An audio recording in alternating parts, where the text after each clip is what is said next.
Supreme Lord Krishna is always full with 6 opulences, namely complete wealth, complete strength, complete fame, complete knowledge, complete beauty, and complete renunciation. The Lord appears in different complete eternal forms of incarnation. The conditioned soul has immense opportunity to hear about the transcendental activities of the Lord in these different incarnations. In the Bhagavad Gita, it is said, Janma Karma Chame Divyam. Bhagavad Gita, the pastimes and activities of the Lord are not material. They are beyond the material conception, and the conditioned soul can benefit by hearing such uncommon activities. Hearing is an opportunity to associate with the Lord. To hear His activities is to evolve one's transcendental nature. Simply by hearing, the conditioned soul has a natural aptitude to hear something about other conditioned souls in the form of fiction, drama, and novel. That inclination to hear something about others may be utilized in hearing the pastimes of the Lord. Then one can immediately evolve his transcendental nature. Krishna's pastimes are not only beautiful, they are also very pleasing to the mind. If someone takes advantage of hearing the pastimes of the Lord, the material contamination of dust accumulated in the heart due to the long association with material nature can be immediately cleansed. Lord Chaitanya also instructed that simply by hearing the transcendental name of Lord Krishna, one can cleanse the heart of all material contamination. There are different processes for self-realization, but this process of devotional service, of which hearing is the most important function, when adopted by any conditioned soul, will automatically cleanse him of the material contamination and enable him to realize his real constitutional position.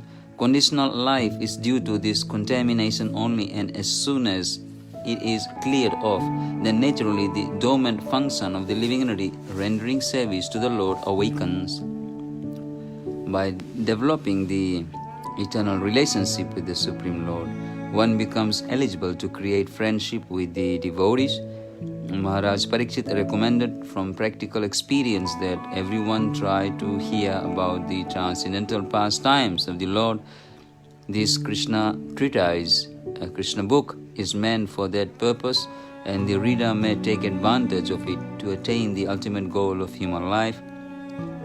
The Lord, out of His causeless mercy, descends to this material world and displays His activities just like an ordinary man. Unfortunately, the impersonalists or the atheistic class of men consider Krishna to be an ordinary man like themselves, and so they deride Him. This is condemned in the Bhagavad Gita by the Lord Himself when He says, Avajananti mam mudha, Bhagavad Gita 9:11. The mudhas or rascals take Krishna to be an ordinary man or a slightly more powerful man. Out of their great misfortune, they cannot accept Him as the Supreme Personality of Godhead. Sometimes such unfortunate persons misrepresent themselves as incarnations of Krishna without referring to the authorized scriptures. When Krishna grew up a little more, he began to turn himself back side up. He did not merely lie down on his back. And another function was observed by the Soda and Nanda Maharaj, Krishna's first birthday. They arranged for Krishna's birthday ceremony, which is still observed by all followers of the Vedic principles. Krishna's birthday ceremony is observed in India by all Hindus, irrespective of different sectarian views. All the cowhead men and cowhead women were invited to participate in the jubilant celebration. A nice band played and the assembled people enjoyed it. All the learned Brahmanas were invited and they chanted Vedic hymns for the good fortune of Krishna. During the chanting of the Vedic hymns and playing of the bands, Krishna was bathed by Mother Yasoda. This bathing ceremony is technically called Abhisheka, and even today this is observed in all the temples of Vrindavan on Janmashtami day or the birthday anniversary of Lord Krishna. On this occasion, Mother Yasoda arranged to distribute a large quantity of grain, and first-class cows decorated with golden ornaments were made ready to be given in charity to the learned respectable Brahmanas. Yasoda took her bath and dressed herself nicely, and taking child Krishna duly dressed and bathed on her lap, she sat down to hear the Vedic hymns chanted by the Brahmanas. While Mother Yasoda was listening to the chanting of the Vedic hymns, the child appeared to be falling asleep, and therefore she very silently laid him down on a bed. Being engaged in receiving all the friends, relatives, and residents of Vrindavan on that holy occasion, she forgot to feed the child milk. He was crying, baby Krishna, being hungry, but Mother Yasoda could not hear him cry because of the various noises. The child, however, became angry because he was hungry and his mother was not paying attention to him. So he lifted his legs and began to kick his lotus feet just like an ordinary child. Baby Krishna had been placed underneath a hand-driven cart, and while he was kicking his legs, he accidentally touched the wheel of the cart, and it collapsed. Various kinds of utensils and dishes made of brass and other metals had been piled up in the handcart, and they all fell down with a great noise. The wheel of the cart separated from the axle, and the spokes of the wheel were all broken and scattered hither and thither. Mother Yasoda and all the gopis, as well as the Maharaj Nanda Maharaj, as well as Maharaj Nanda and the cowhead man, were astonished as to how the cart could have collapsed by itself. All the men and women who were assembled for the holy function crowded around and began to suggest how the cart might have collapsed. No one could ascertain the cause, but some small children who were entrusted to play with baby Krishna informed the crowd that it was due to Krishna's striking his feet against the wheel. They assured that crowd that they had seen how it happened with their own eyes, and they strongly asserted the point. Some were listening to the statement of the small children, but others said, "How can you believe the statements of these children?" The cowhead men and women could not understand that the all-powerful personality of Godhead was lying there as a baby, and that he could do anything. Both the possible and impossible were in his power. While the discussion was going on, baby Krishna cried without remonstration. Mother Yasoda picked the child up on her lap and called the learned Brahmanas to chant holy Vedic hymns to counteract the evil spirits. At the same time, she allowed the baby to suck her breast. If a child sucks the mother's breast nicely, it is to be understood that he is out of all danger. After this, all the stronger cowhead men put the broken cart in order, and all the scattered things were set up nicely as before. The Brahmanas therefore began to offer obeisances to sacrificial fire. With yogurt, butter, kusa grass, and water, they worshipped the Supreme Personality of Godhead for the good fortune of the child. The Brahmanas who were present at that time were all qualified because they were not envious. They never indulged in untruthfulness. They were never proud. They were non-violent, and they never claimed any false prestige.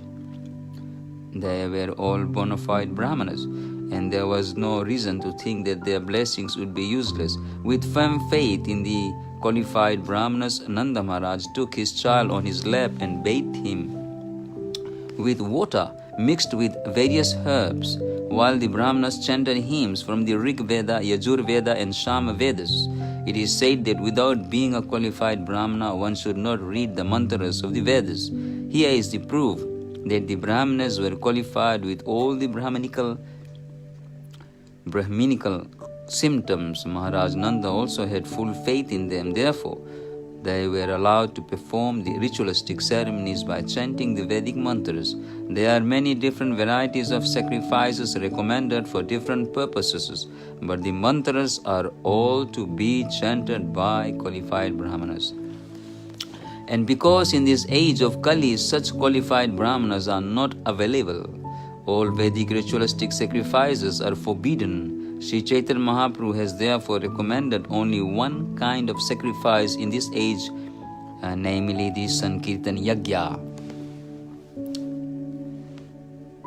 or chanting the Mahamantra Hare Krishna, Krishna Krishna, Hare Hare, Hare Rama, Rama Rama, Hare Hare. As the Brahmanas chanted the Vedic hymns and performed the ritualistic ceremonies for the second time, Nanda Maharaj again gave them huge quantities of grain and many cows.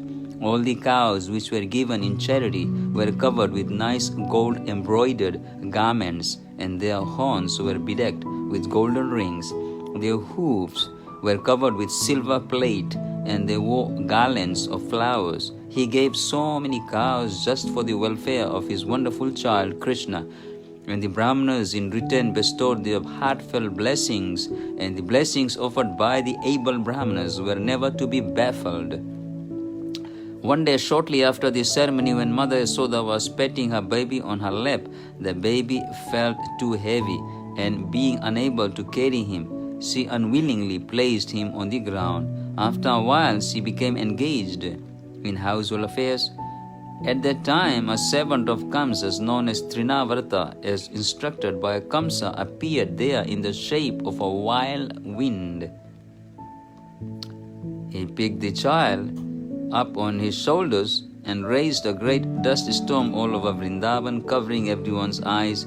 Within a few moments, the whole area of Vrindavan became so densely dark that no one could see himself or anyone else. During this great catastrophe, Mother Yasoda could not see her baby who had been taken away by the wild wind, and she began to cry very piteously. She fell down on the ground exactly like a cow who had just lost her calf. Mother Yasoda was so piteously crying. All the cowhead women immediately came and began to look for the baby, but they were disappointed and could not find him. Trinavarta demon went high into the sky with baby Krishna on his shoulder, but the baby assumed such a weight that suddenly he could not go any further, and he had to stop his whirlwind activities. Baby Krishna made himself heavy, and began to weigh down the demon. Catching hold of his neck, Trinavarta felt the baby to be as heavy as a big mountain. Trinavarta felt the baby to be as heavy as a big mountain, and he tried to get out of his clutches. But he was unable to do so, and his eyes popped out from his sockets. Crying very fiercely, he fell down to the ground of Vrindavan and died. The demon fell exactly like Tripurasura, who was pierced by the arrow of Lord Shiva. Trinavarta hit a stone slab, and his limbs were smashed. His body became visible to all the inhabitants of Vrindavan. When the gopis saw the demon killed and child Krishna was happily playing on his body, they immediately picked Krishna up with great affection. The cowhead men and women became very happy to get back their beloved child Krishna. At that time, they began to talk about how wonderful it was that the demon had taken away the child to devour him, but could not do so. Instead, he fell down. Some of them supported the situation. This is proper because those who are too sinful die from their sinful reactions. And the child Krishna is pious. Therefore, he is safe from all kinds of fearful situations, and we too must have performed great sacrifices in our previous lives. Worshipping the Supreme Personality of Godhead, giving great wealth and charity, and acting philanthropically for the general welfare of man. Because of such pious activities, the child is safe from all danger. The gopis assembled there spoke among themselves what sort of austerities and penances we must have undergone in our previous lives. We must have worshipped the Supreme Personality of Godhead, offered different kinds of sacrifices, made charities, and performed many welfare activities for the public, such as growing banyan trees and excavating wells. As the result of these pious activities, we have gotten back our child Krishna. Even though he was supposed to be dead, now he has come back to enliven his relatives. After observing such wonderful happenings, Nanda Maharaj began to think of the words of Vasudeva again and again and again. After this incident, when Yasodama once was nursing her child and petting him with great affection, there streamed a profuse supply of milk from her breast. And when she opened the mouth of the child with her fingers, she suddenly saw the universal manifestation within his mouth. She saw within the mouth of Krishna the whole sky, including the luminaries, stars in all directions, seas, planets, moon, fire, airs, islands, mountains, rivers, forests, and all other movable and immovable entities within his mouth.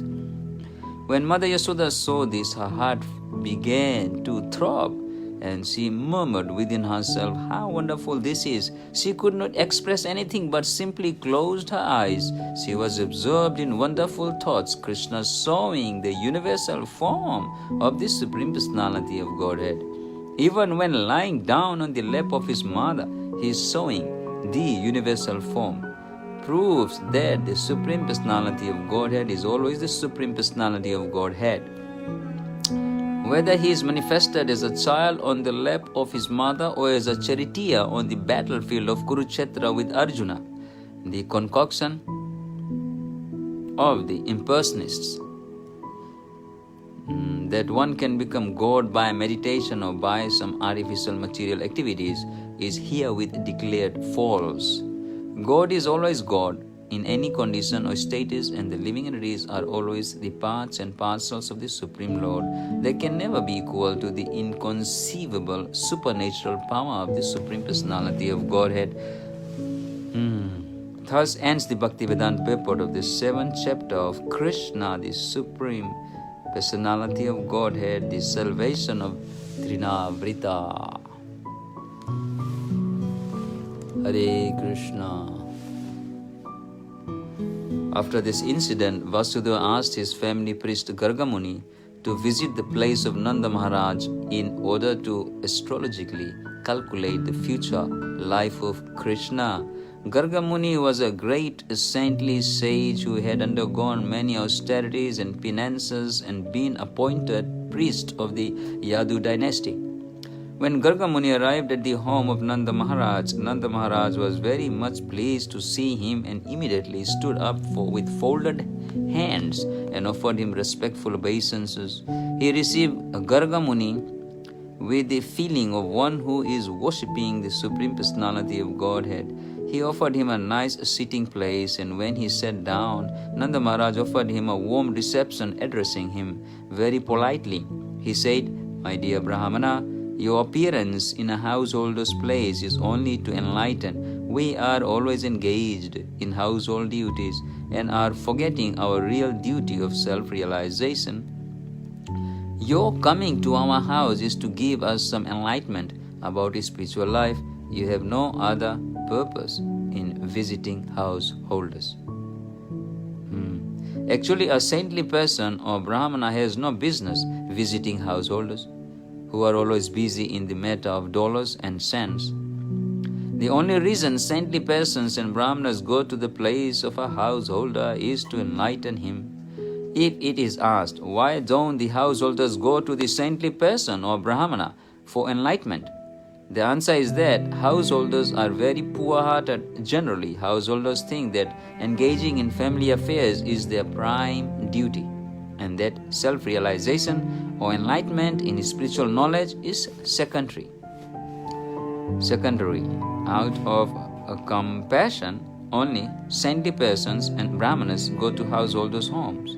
Nanda Maharaj addressed Gargamuni as one of the great authorities in astrological science. The foretelling of astrological science, such as the occurrence of solar and lunar eclipses, are wonderful calculations, and by this particular science a person can understand the future very clearly. Gargamuni was proficient in this knowledge. By this knowledge one can also understand what his previous activities were that are causing him to enjoy or suffer in this life. Nanda Maharaj also addressed Gargamuni as the best of the Brahmanas. A Brahmana is one who is expert in the knowledge of the Supreme. Without knowledge of the Supreme Absolute, one cannot be recognized as a Brahmana. The exact word used in this connection is Brahmana Vidham, which means those who know the Supreme very well. An expert Brahmana is able to give reformatory facilities to the subcastes, namely the Kshatriyas and Vaishyas. The Sudras observe no reformatory performances. The Brahmana is considered to be the spiritual master or priests for the Kshatriya and a Vaishya. Nanda Maharaj happened to be a Vaishya, and he accepted Garga Muni as a first-class Brahmana. He therefore offered his two foster sons, namely Krishna and Balaram, to him. To purify, Nanda stated that not only these boys but all human beings just after birth should accept a qualified Brahmana as their spiritual master. Upon this request, Garga Muni replied, Vasudeva has sent me to see the reformatory performances of these boys, especially Krishna's, but if I do so, it may incidentally appear that Krishna is the son of Devaki. Since I am Vasudeva's family priests, by his astrological calculation, Garga Muni could understand that Krishna was the son of Devaki, which Nanda did not know. Indirectly, Garga Muni said that Krishna and Balaram were both sons of Vasudeva. Balaram was known as the son of Vasudeva because his mother Rohini was present there, but Nanda Maharaj did not know about Krishna. Garga Muni indirectly disclosed the fact that Krishna was the son of Devaki. Garga Muni also warned Nanda Maharaj that if he would perform the reformatory ceremony, then Kamsa, who was naturally very sinful, would understand that Krishna was the son of Devaki and Vasudeva. According to astrological calculation, Devaki could not have a female child, although everyone thought that the eighth child of Devaki was female. In this way, Garga Muni intimated to Nanda Maharaj that the female child was born of Yashoda Mai and that Krishna was born of Devaki, and they were exchanged. Although the female child Durga had informed Kamsa that the child who would kill him was already born somewhere else. Garga Muni stated, if I give your child a name, and if he fulfills the prophecy of the female child to Kamsa, then it may be that the sinful demon will come and kill this child also after the name-giving ceremony. But I do not want to become responsible for all these future calamities. On hearing the words of Garga Muni, Nanda Maharaj said, if there is such danger, then it is better not to plan any gorgeous name-giving ceremony. It would be better for you to simply chant the Vedic hymns and perform the purificatory process. We belong to the twice-born caste, and I am taking this opportunity of your presence. So please perform the name-giving ceremony without external pomp. Nanda Maharaj wanted to keep the name-giving ceremony a secret, and yet take advantage of Garga Muni's performing the ceremony. When Garga Muni was so eagerly requested by Nanda Maharaj, he performed the name-giving ceremony as secretly as possible. In the cow shed of Nanda Maharaj, he informed Nanda Maharaj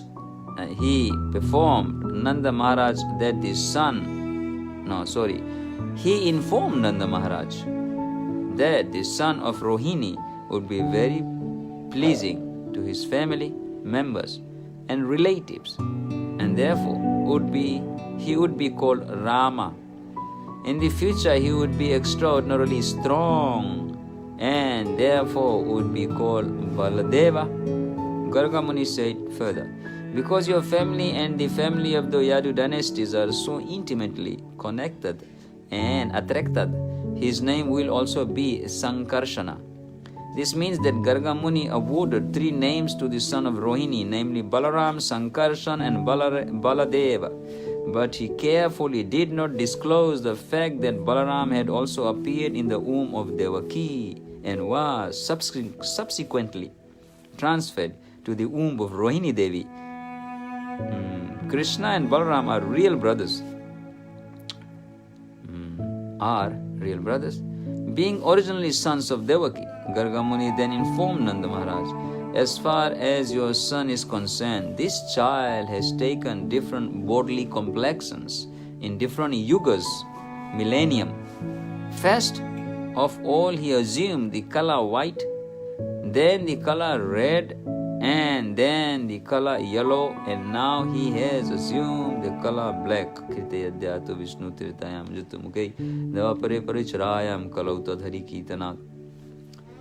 Besides that, he was formerly the son of Vasudeva, therefore his name should be Vasudeva as well as Krishna.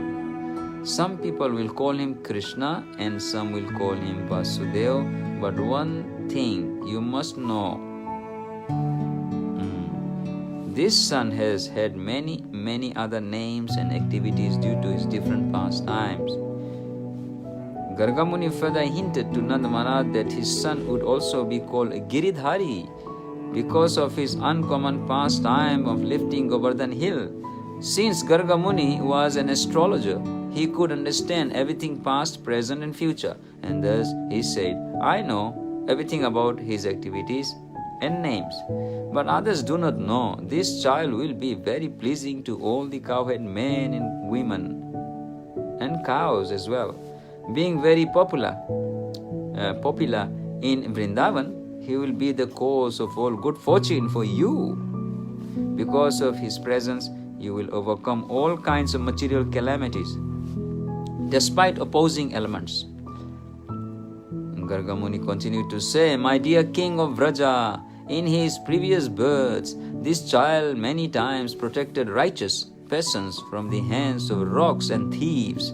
Whenever there was political disruption, your child is so powerful that anyone who will become a devotee of your boy will never be troubled by enemies. Sipram bhavto dharmatma saswat shantim nigachati kauntya pratijana hi name bhaktya pranashati. Just as demigods are always protected by Lord Vishnu, the devotees of your child will always be protected by Narayana. The Supreme Personality of Godhead, this child will grow in power, beauty, opulence and everything. Aishwarasya samagrasya viryasya yasasya sriya gyan vairagyoschaiva sannam bhaga iti ganaha. On the level of Narayana, the Supreme Personality of Godhead, therefore, I would advise that you protect him very carefully so that he may grow without disturbance. In other words, Garga Muni informed Nanda Maharaj that because he was a great devotee of Lord Narayana, the Lord had given Nanda a son equal to him. That Nanda Maharaj was very great devotee of Narayana, so Narayana himself came as his son. At the same time, Garga Muni indicated that the son would be disturbed by so many demons and that Nanda should therefore be careful and protect him. In this way, Garga Muni convinced Nanda Maharaj that Narayana himself had become his son. In various ways, he described the transcendental qualities of his son. After giving this information, Garga Muni returned to his home. Nanda Maharaj began to think of himself as the most fortunate person, and he was very satisfied to receive such a benediction in this way. Period. A short time after this incident, both Balaram and Krishna began to crawl on their hands and knees. When they were crawling like that, they pleased their mothers. The bells tied to their waists and ankles sounded fascinating, and they would move around very pleasingly. Sometimes, just like ordinary children, they would be frightened by others and would immediately hurry to their mothers for protection. Sometimes, they would fall into the clay and mud of Vrindavan, cow dung and cow urine, and would approach their mothers smeared with clay and saffron. They were actually smeared with saffron and sandalwood pulp. by their mothers, but due to crawling over muddy clay, they would simultaneously smear their bodies. Means the ground of Vrindavan was full of urine and cow dung mix. So it was soft. The bodies with clay, as soon as they would come crawling to their mothers, Yasoda and Rohini would take them on their laps and covering them with the lower portion of their saris, allowed them to suck their breasts. When the babies were sucking their breasts, the mothers would see small teeth coming in and out. Thus their joy would be intensified to see their children grow. Sometimes the naughty babies would crawl up to the cow shed and catch the tail of a calf and stand up. The calves, being disturbed, would immediately begin running here and there, and the children would be dragged over the clay and cow dung. To see this fun, Yasoda and Rohini would call all their neighborhood ladies and friends, the gopis. Upon seeing these childhood pastimes of Lord Krishna, the gopis would be merged in transcendental bliss. In their enjoyment, they would laugh and laugh and laugh loudly. Krishna and Balaram were so restless that their mothers, Yasoda and Rohini, would try to protect them from cows, from bulls, from monkeys, from water, fire, and birds, while they were executing their household duties. Always being anxious to protect their children and to execute their duties, they were not very tranquil. In a very short time, Krishna and Balaram began to stand up and slightly move on their legs. When Krishna and Balaram began to walk, other friends of the same age joined them, and together they gave the highest transcendental pleasure to the gopis, specifically to Mother Yasoda and Rohini. All the gopi friends and Yasoda and Rohini enjoyed the naughty childish activities of Krishna and Balaram in Vrindavan.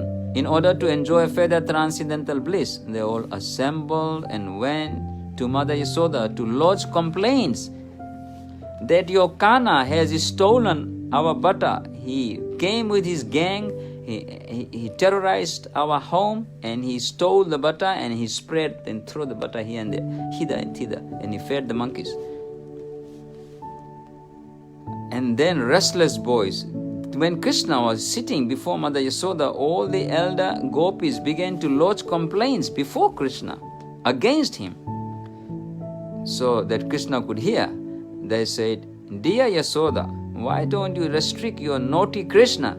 He comes to our houses along with Balaram every morning and evening, and before the milking of the cows, they let loose the calves," the small babies of the cows, "and the calves drink all the milk of the cows. So when we go to, or our husband goes to milk the cows, we find no milk, and we have to return with empty pots.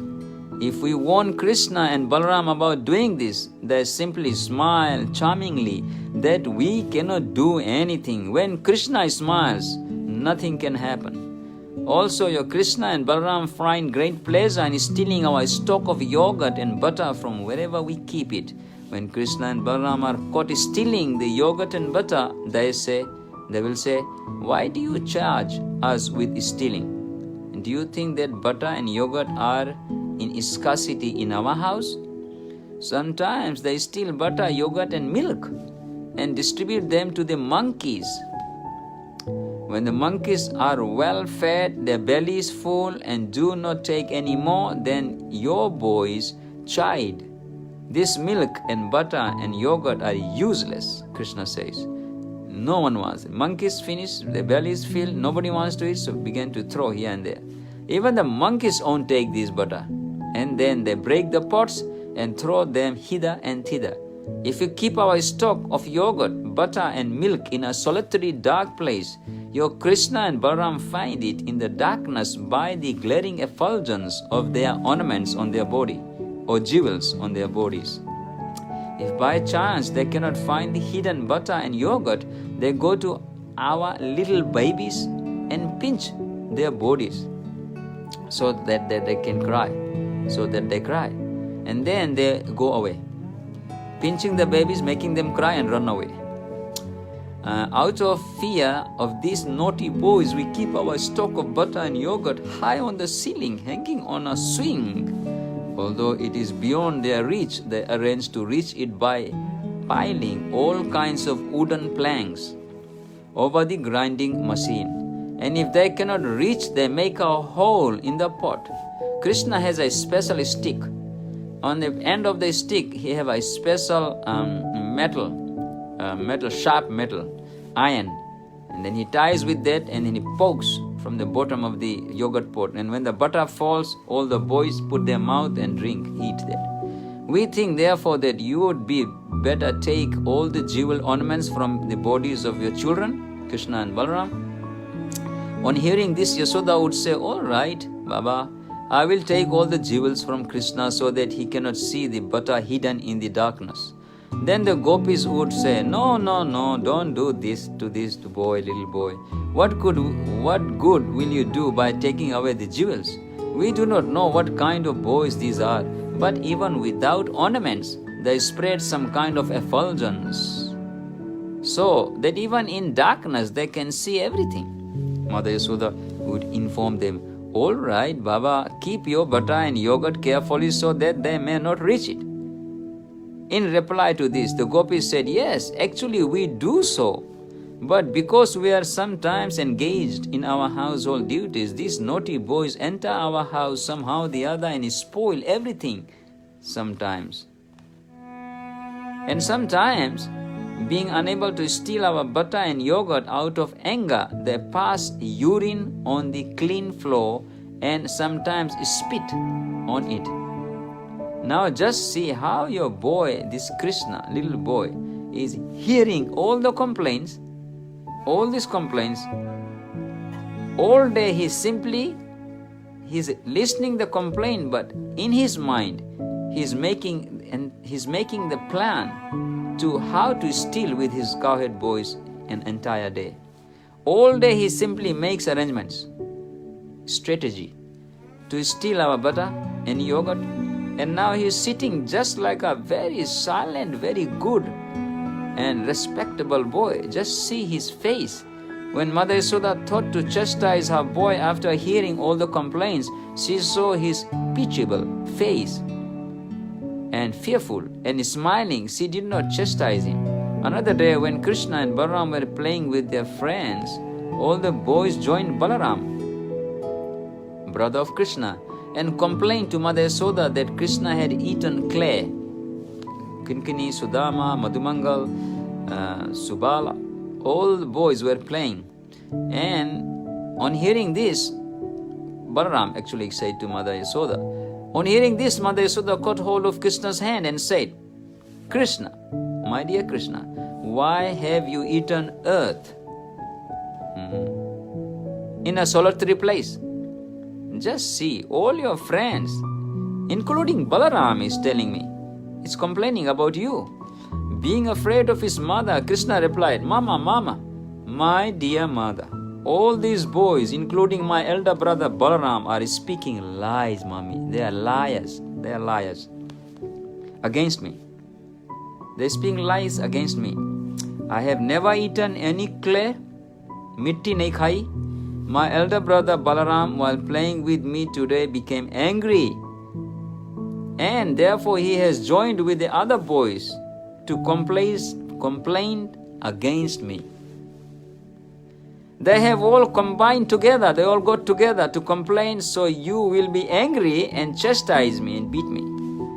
If you think they are truthful, then you can look within my mouth to see whether I have eaten clay or not. Come on, Mommy, look at my mouth, in my mouth. His mother replied, all right, Baba, if you have actually not eaten any clay, then just open your mouth. I want to see. I shall see what is there. When the Supreme Personality of Godhead Krishna was so ordered by his mother Yasoda, he immediately opened his mouth just like an ordinary boy. Then Mother Yasoda saw within that mouth the complete opulence, Aishwarasya, Samagrasya, Viryasya, Yasasya, Sriya, Gyan, Vairag, Yoschaiva, Sannam, Bhagaiti, Gana. creation. She saw entire opulence of creation. She saw the entire outer space in all directions. Mountains, islands, oceans, seas, planets, fire, air, moon, stars. Along with moon and the stars, she also saw all the elements, water, sky, and the extensive ethereal existence, along with the total ego and its products, Mahatattva, namely the senses, the controllers of the senses, all the demigods, 33 million demigods, and the objects of the senses like sound and smell within his mouth. She also saw the three qualities of material nature, Rajo, Tamo, and Sato, all living entities. Eternal time she saw, material nature she saw, spiritual nature she saw, activity she saw, consciousness and different forms of the whole creation, Mother Yasoda saw. Yasoda could find within the mouth of her child everything necessary for cosmic manifestation.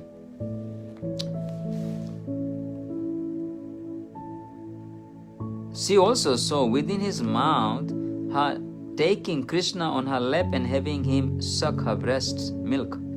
Upon seeing all this, she became struck with awe and began to wonder whether she were dreaming or actually seeing something extraordinary. She concluded that she was either dreaming or seeing the play of the illusory energy of the Supreme Lord Vishnu. She thought that she had become mad, mentally deranged to see all those wonderful things. Then she thought, it may be cosmic mystic power attained by my child. It may be cosmic mystic power attained by my child, and therefore I am perplexed by such visions within his mouth. Let me offer my respectful obeisances unto the Supreme Lord Vishnu, who is beyond the expression of consciousness, mind, work, and philosophical speculation. O Lord Vishnu, I am thinking I am Brajeshwari. I am the queen of Vrindavan. Nanda Maharaj is the king of Vrindavan. All these 900,000 cows and all these people in this Vrajabhumi, Vrajamandal are my property, and whose different energies produce everything manifested and unmanifested. Under his energy, bodily self and bodily possessions are conceived. O Lord Vishnu, please forgive me. She then said, let me offer my respectful obeisances unto him under whose illusory energy I am thinking that Nanda Maharaj is my husband. And Krishna is my son. That all the properties of Nanda Maharaj belong to me, and that all the cowherd men and women are my subjects. All this misconception is due to the illusory energy of the Supreme Lord Vishnu. So let me pray to him that he may protect me always. While Mother Yasoda was thinking in this way, high philosophical way, Lord Krishna again expanded his internal energy. Sankalpa Shakti is two Shaktis. Just to bewilder her with material affection, immediately Mother Yasoda forgot all philosophical speculation and accepted Krishna as her own child. She took him on her lap and became overwhelmed with material affection, and Krishna withdrew his universal form. And at that point, Krishna was thinking that if I saw all this opulence, then what about who will cuddle me? Where is my affection, parental affection? My mother, Yasoda. So I'm not going to do this. So he withdrew his cosmic manifested form. So thus began to think of Supreme Personality of Godhead, who is understood through the process of cultivating knowledge. Derived from the Upanishads and Vedanta Sutra, practicing mystic yoga and studying Sankhya philosophy as her own begotten child. Certainly, Mother Yasoda had executed many pious activities, Krita Punya activities, as a result of which she got the absolute truth, the personality of Godhead, as her own son, who sucked milk from her breast. Similarly, Nanda Maharaj also must have performed many great sacrifices and pious activities for Lord Krishna to become his son. So Mother Yasoda and Nanda Maharaj are eternally designated mama and papa, mother and father of Krishna in the spiritual world and in this material world as well.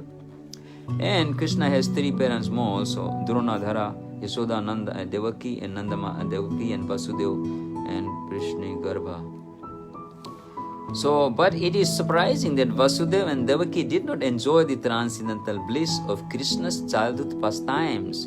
Although Krishna was their real son, the childhood pastimes of Krishna are glorified even today by many sages and saintly persons. But Vasudeva and Devaki could not enjoy such childhood pastimes personally. The reason for this was explained by Sukadeva Goswami, why Devaki and Vasudeva could not enjoy Krishna's childhood pastimes. Parikshit Maharaj to Sukadeva Goswami said to Parikshit Maharaj as follows: when the best of the Vasus, namely Drona and his wife Dhara, parents of Krishna in previous life, ordered to increase progeny by Lord Brahma, Brahma requested them to increase the progeny. They said unto him, Dear Father, we are seeking your benediction when we take birth again within the universe. May the Supreme Lord Krishna, in his most attractive feature of childhood, absorb our whole attention. May our dealings with him be so powerful that simply by hearing of these childhood activities of his, anyone will very easily cross over the knee signs of birth and death. Yat samarista pad palamam mahat padam yaso punam namurare bhavad buddhim. I forgot that verse. Lord Balaram, birth and death. Lord Brahma agreed to give them the benediction, and as a result, the same Drona appeared as Nanda Maharaj in Vrindavan. I read again. Lord Brahma agreed to give them benediction. What was the benediction? And as a result, the same Drona appeared as Nanda Maharaj. Drona and Dhara. Drona appeared as Nanda Maharaj in Vrindavan, and the same Dhara appeared as Mother Yasoda. So Drona and Dhara are again Yasoda, same appeared as Mother Yasoda, the wife of Nanda Maharaj. In this way, Nanda Maharaj and his wife Mother Yasoda developed their unalloyed devotion for the Supreme Personality of Godhead. Having gotten him as their son, and all the gopis and cowhead men who were associates of Krishna naturally developed their own different feelings of love for Krishna. Therefore, just to fulfill the benediction of Lord Brahma, Lord Krishna appeared along with his plenary expansion, Balaram, and performed all kinds of childhood pastimes in order to increase the transcendental pleasure of all the residents of Brajabhumi. Once upon a time, seeing that her maidservant was once upon a time, and so the maidservant was engaged in different household duties, Mother Yasoda personally took charge of churning butter, and while she churned butter, she sang the childhood pastimes of Krishna and enjoyed thinking of her son. The end of her sari was tightly wrapped while she churned, and on account of her intense love for her son, milk automatically dripped from her breasts, which moved as she labored very hard, churning with two hands. The bangles and bracelets on her hands tinkled as they touched each other, and her earring and breasts shook. There were drops of perspiration on her face, and the flower garlands which was on her head scattered here and there. Before this picturesque sight, Krishna appeared as a child. He felt hungry, and to increase his mother's love, he wanted her to stop churning. He indicated that her first business was to let him suck milk, and then she could churn butter later. Mother Yasoda took her son on her lap and pushed the nipple of her breast into his mouth, and while Krishna was sucking the milk, she was smiling. Mother Yasoda was smiling, enjoying the beauty of her child's beautiful face. Suddenly the milk which was on the stove before her began to boil over. Just to stop the milk from spilling, the milk was Padmagandha milk. Nanda Maharaj has 900,000 cows, and among those 900,000 1,000 cows, there is 7 or 9 cows are very important cows, selected cows by Mother Yasoda. And they are fed a Padmagandha grass. There is a special soft, fragrant grass grown in Vrindavan called Padmagandha. So they feed these 7 cows with their grass so that they produce a creamy milk, full cream milk. So, and then this milk, when you make the sandesh or any sweet products, is so tasty. So the intention of Mother Yasoda was that my son is always running out and stealing in the neighbor's house, Gopi's house. So I'll give him the high quality milk product, so he will not go and steal. So this special milk was boiling. Just to stop the milk from spilling, Mother Yasoda at once put Krishna aside and went to the stove. Left in that state by his mother, Krishna became very angry, and his lips and eyes became red in rage. He pressed his teeth and lips, and taking up a piece of stone, he immediately broke the butter pot. He took butter out of it, and with false tears, crocodile tears in his eyes, he began to eat the butter in a secluded place. In the meantime, Mother Yasoda turned to the churning place. After setting the overflowing milk and putting the lid back on the milk pot, in order, she saw the broken pot in which the churning yogurt had been kept. Since she could not find her little baby Krishna, she concluded that the broken pot was his work. She smiled and she thought, the child is very clever and naughty. After breaking the pot, he has left this place, fearing punishment. After she sought all over, she found her son sitting on a big wooden grinding mortar, which was kept upside down. He was taking butter from a pot. He ran inside the house, took the butter pot, went outside the house running and dripping even the butter, and stepping on that butter.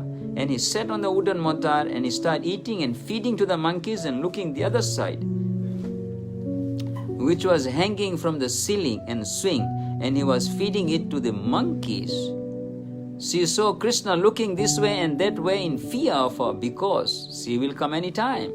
He was conscious of his naughty behavior.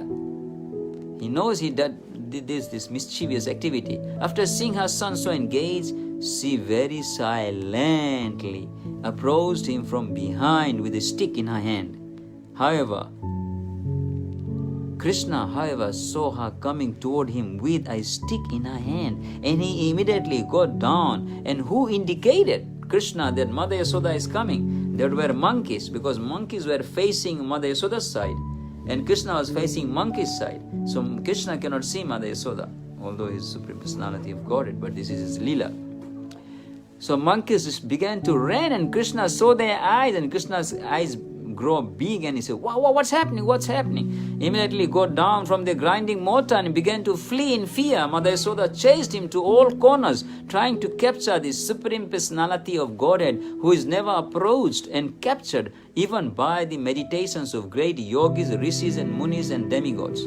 In other words, the Supreme Personality of Godhead Krishna, who is never caught by the yogis and speculators, was playing just like a little child for such a great devotee and pure devotee as Mother Yasoda. Period. Mother Yasoda, however, could not easily catch the fast-running child because of her thin waist and heavy body.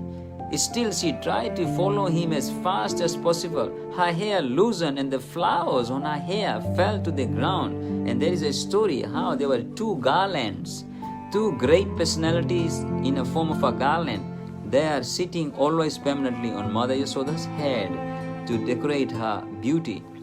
These 2 garlands, one of them was garlands, the flower garlands.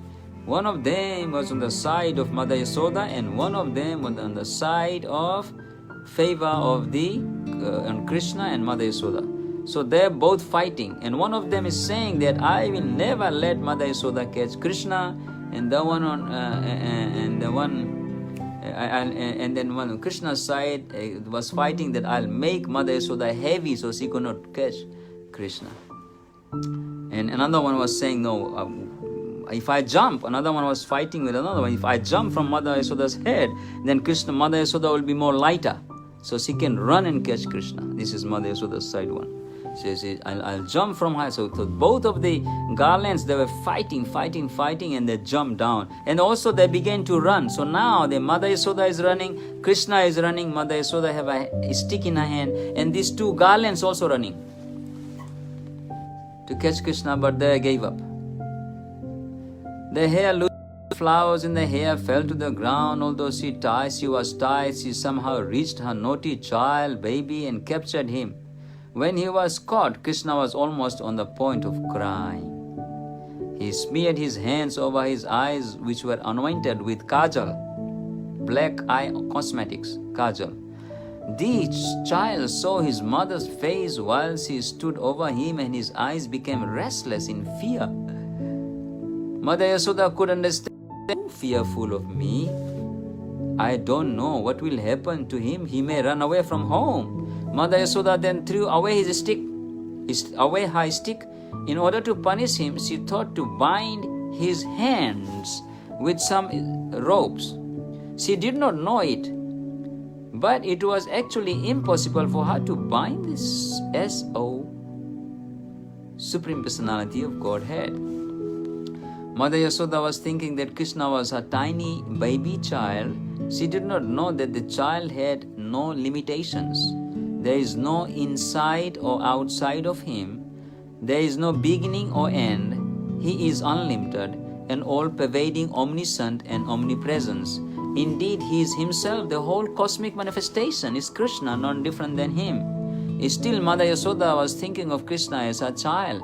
Although he is beyond the reach of all senses, panthastu koti satavatsara sampragamyo vayo rathapi manaso munipungavanam soyapi yad prapadasimi amichinta tattve govindamadi purusham tamaham bhajami. The yogis, the rishis, the munis, the demigods, by the speed of their mind, tries to understand Krishna. Even Balaram, Sankarshan cannot understand Krishna by the speed of their mind. She endeavored to bind him to a wooden grinding mortar, but when she tried to bind him, she found that the rope she was using was too short, by 2 inches. She gathered more ropes. She was inviting all the gopis of Brajbhumi to bring all Vrindavan, all their 150 meters of rope, coming more rope, bring more rope. Whatever happens, even I die here, but I'm going to make today that I should tie the hands of my child, or tie him, so he will not do these mischievous activities again, by 2 inches. She gathered more ropes from the house and added to it more, but still she found the same shortage, 2 inches. In this way, she connected all the ropes available at home in the village. But when the final knot was added, she saw that the rope was still 2 inches too short. Mother Yasoda was smiling. She was smiling, but she was astonished. How was this happening? She began to smile. She was angry, but she began to smile. What is happening? In attempting to bind her son, she became tired. Parisharam and mercy. Krishna's mercy and Mother Yasoda's parisharam. 2 elements. She became tired. She was perspiring, and the garland on her head fell down again. That means there was more garland. Then Lord Krishna appreciated the hard labor of his mother, and being compassionate upon her, he agreed to be bound up by the ropes. Krishna playing as a human child in the house of Mother Yasoda. The Supreme Personality of Godhead, the creator of the cosmic manifestation, an entire unlimited three-quarter spiritual and material creation, is just playing a little baby in a drama as a little baby in Mother Yasoda's courtyard. Was performing his own selected pastimes. Of course, no one can control the Supreme Personality of Godhead. Advaitam Achyutam Anadim Anantarupam Adhyan Puran Purusam Navayovanam Cha Vedesu Durlabham Adurlabham Atma Bhaktau Govindamadi Purusham. He is the oldest person The pure devotee surrenders himself unto the lotus feet of Lord, who may either protect or vanquish the devotee. But for his part, the devotee never forgets his own position to surrender. Similarly, the Lord also feels transcendental pleasure by submitting himself, surrender to his devotees, to the protection of the devotee as well. This was exemplified by Krishna's surrender unto his mother Yasoda. Krishna is the supreme bestower of all kinds of liberation to his devotees, but the benediction which was bestowed upon Mother Yasoda was never experienced even by Lord Brahma, Lord Shiva, or the goddess of fortune. The Supreme Lord, who is known as the son of Yasoda and Nanda Maharaj, is never so completely known to the yogis and speculators, but he is easily available and known to his devotees.